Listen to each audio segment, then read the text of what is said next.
The Cato Institute has released a shocker study showing that in most states, welfare pays more than a minimum wage entry-level job. This is the case in 35 states, folks.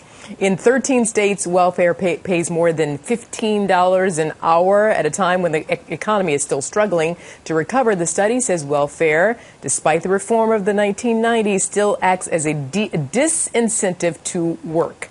Joe Weber, what's going on? Well, this is a new study, as you said, by the Cato Institute, the libertarian-minded Washington think tank, that really essentially shows that the welfare reform, particularly in the 1970s, 1997, signed by the Clinton administration, had bipartisan support in Congress, among other attempts to reform welfare.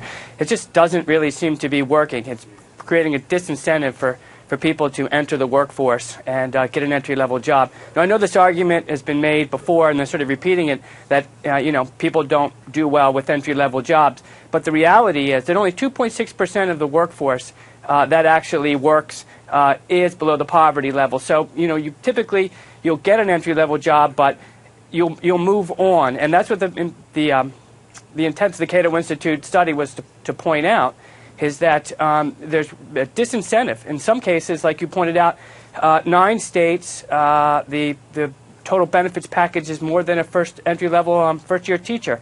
6 states, it's more than a computer programmer.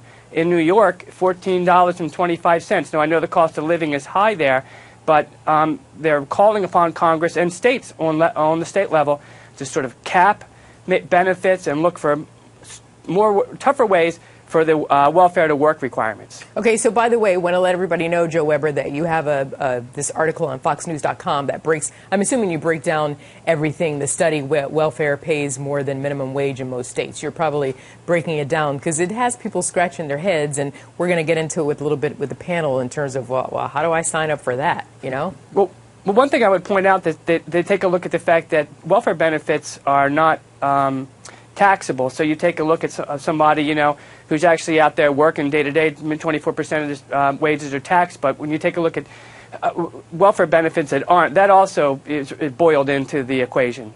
All right. Well, you boil it down into your article on foxnews.com, and we'll encourage the readers to check it out. Joe Weber, thank you very much. Thanks for having me on, Thal. Oh, absolutely. Bye.